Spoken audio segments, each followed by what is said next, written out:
Un comunicato stampa di Forza Italia e dei consiglieri comunali per ribadire l'inutilità del finanziamento verso alcune iniziative turistiche intraprese dall'amministrazione attiva. La replica dell'assessore Picarella, ma lei vuole precisare alcune cose. Assolutamente sì, perché leggo stamattina delle dichiarazioni assolutamente fuorvianti che meritano una precisazione.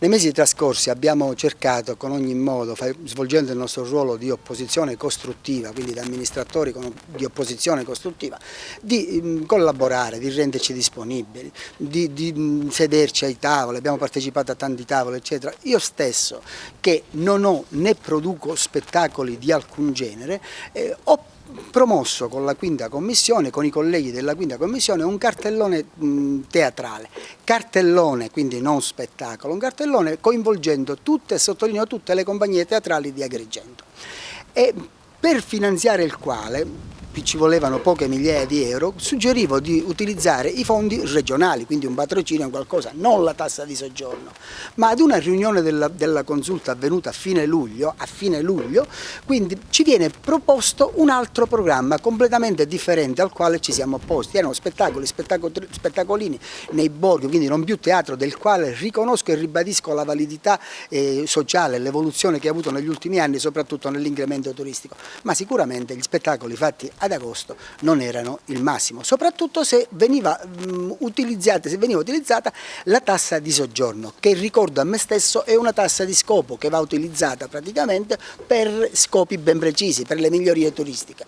Noi sottolineiamo che cercavamo di avere, tramite un assessore della Giunta Miccichè, un finanziamento regionale. Abbiamo subito fatto presente che spendere la somma in quella riunione di fine luglio di 100.000 euro per spettacoli nei quartieri, senza un bando, senza un'adeguata pubblicità, senza conoscere il criterio di scelta degli artisti e delle manifestazioni, non rispettava i principi di trasparenza che alla quale un'amministrazione deve attenersi. Nessun ritorno per i turisti né per la collettività cui i soldi della tassa di soggiorno sono destinati.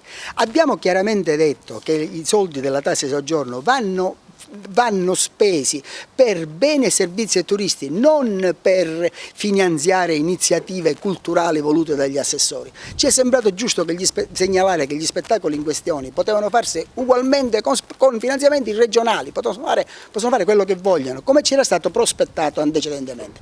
Quando noi abbiamo deciso di prendere distanza da questa amministrazione col ritiro dell'assessore di Scinda in giunta, come contropartita abbiamo chiesto solo di valutare le urgenze, le cose serie di questa città, le urgenze, davamo la nostra disponibilità. E invece si continua a non dare una discontinuità, a non fare cessare questo stato di cose.